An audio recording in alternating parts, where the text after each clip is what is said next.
How should I title ownership in my house?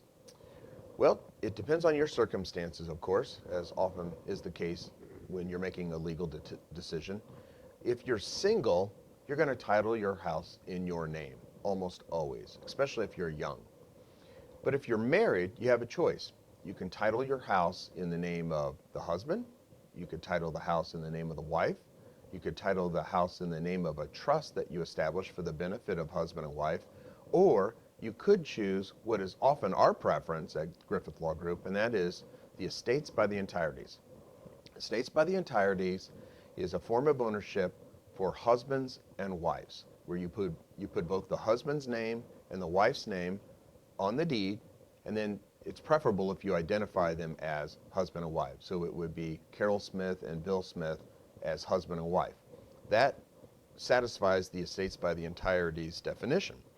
And it's a great way for couples to own property because it gives them rights of survivorship automatically.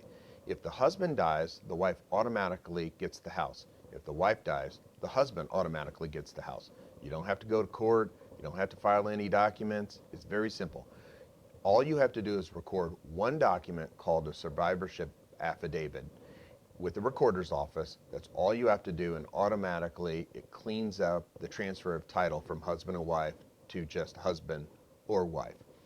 But here's why we love the estates by the entireties. Indiana is only one of a handful of states that still has this unique form of ownership for married couples. And the cool thing about it is it provides a higher degree of asset protection than, say, a trust or owning the property as tenants in common or other forms of ownership. It's a great asset protection tool. We often see that asset protection benefit eroded by the use of a trust or other mechanism.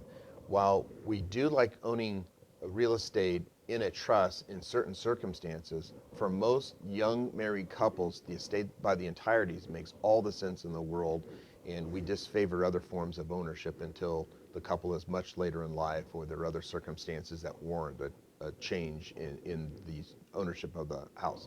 So for most married couples, it's going to be the estate by the entireties.